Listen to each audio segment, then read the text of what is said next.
Turns out, Devin treated her like a doormat and the condo like a frat house.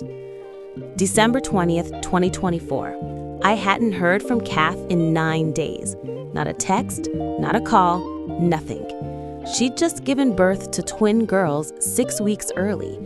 I'd been sending pictures of the quilts I was sewing, asking for measurements on the cribs. Silence.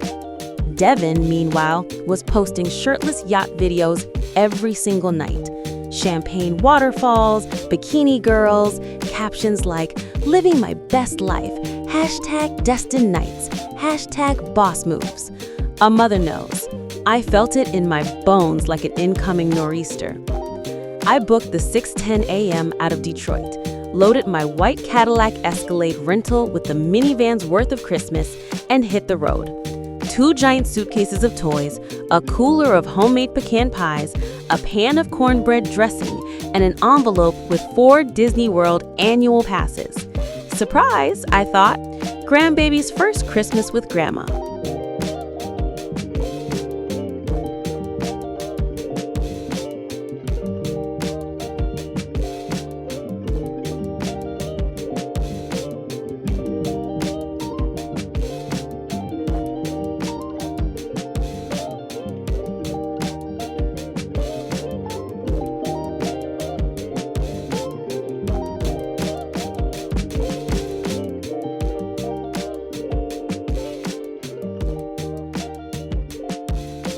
I pulled into Sapphire Shores at 7:12 p.m.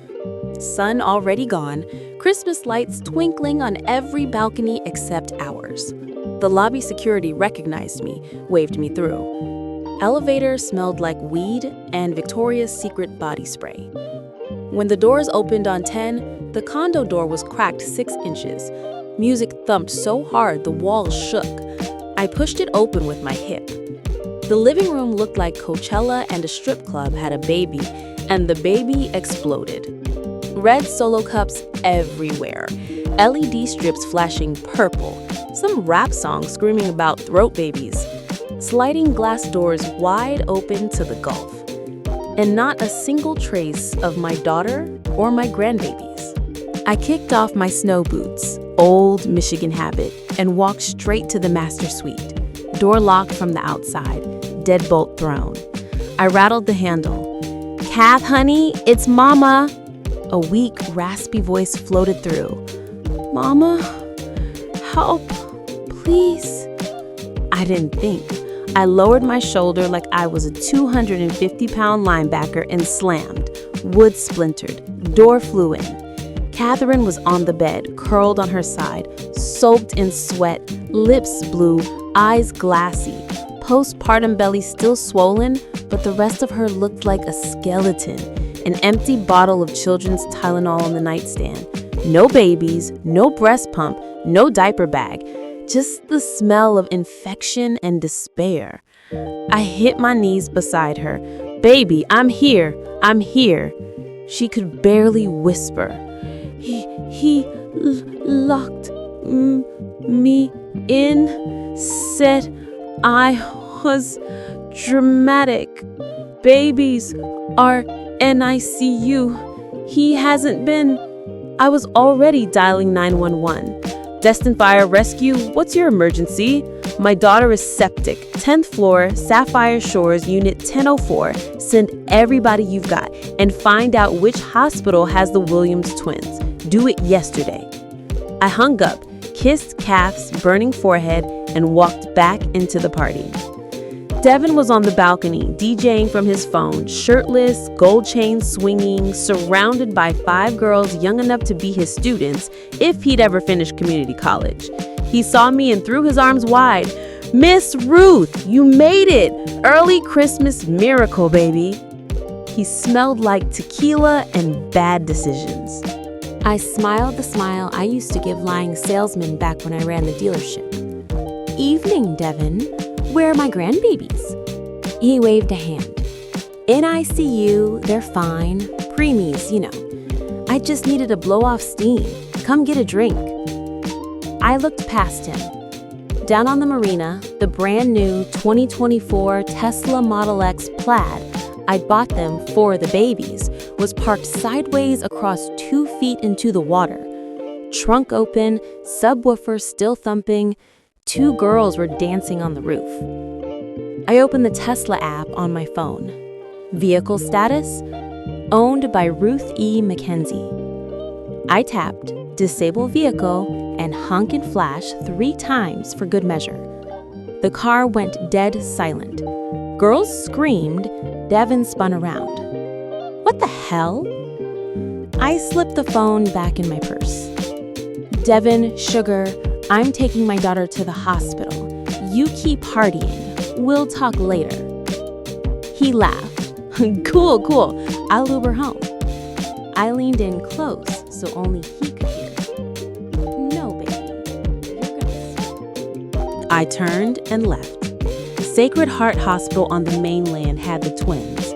Both girls, Emily Ruth and Ava Grace, were in NICU. Stable but tiny. Kath was rushed into surgery for sepsis. I sat in the waiting room in my reindeer sweater, drinking burnt coffee, making phone calls. First call, Tesla Finance. My old sorority sister Donna still works there. Ruthie, girl, it's after hours. Donna, I need that Model X repossessed tonight. Title's in my name. Send a flatbed to Destin Harbor right now.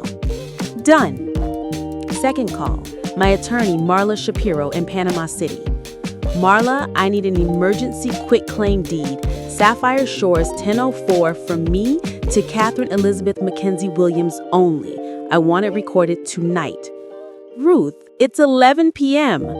I'll pay triple and bring you a pecan pie tomorrow. On my desk in 45 minutes. Third call, the condo's HOA president, Gladys O'Connell, 83 and meaner than a snake with a hangover. Gladys, it's Ruth McKenzie. Emergency board meeting tomorrow, 8 a.m. I'm transferring the unit to my daughter. Need unanimous consent. Gladys cackled. That little shit Devin still throwing ragers? Gladys, he locked my daughter in a room to die. I'll have the proxy votes by 7:30. By 3 a.m., the Tesla was gone. By 4:17 a.m., the deed was recorded in Okaloosa County. By sunrise, the locks were changed to fingerprint only, mine and Kat's. Devin rolled in at 9:42 a.m. smelling like a distillery, eyes red, still wearing the same red swim trunks. He tried his key. Nothing. Pounded on the door. Kath, babe, open up. I opened it, holding a cup of coffee and a trash bag. Morning, Devin. He tried to push past me. Where's my wife? Where's my car? I stepped aside so he could see the living room. Every trace of him gone.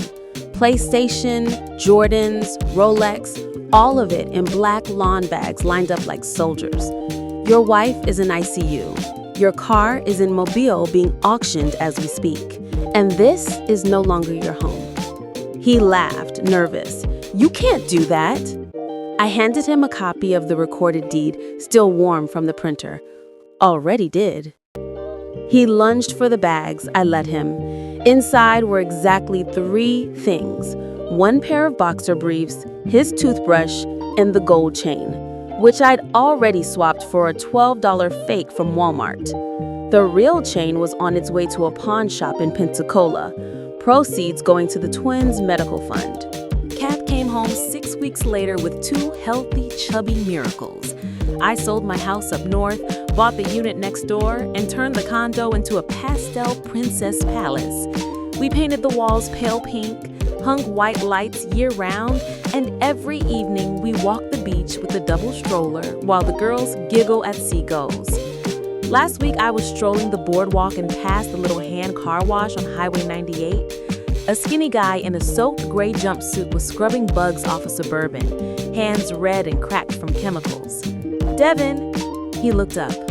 Our eyes met across 4 lanes of traffic. For a second, I thought he might wave or cry or run. He did none of those. He just dropped his gaze back to the fender and kept scrubbing. I kept walking. Didn't slow down. Didn't speed up. Just gave him the same polite nod I'd give any stranger. My phone buzzed that night. Unknown Florida number. Miss Ruth, please, I can't do this anymore. I'm sorry, just $200 for rent. I'll disappear, I swear. I stared at the message a long time. Then I pressed block, put the phone away, picked up Ava, kissed her fat little cheek, and whispered, "Baby girl, this ocean, Grandma bought it for you.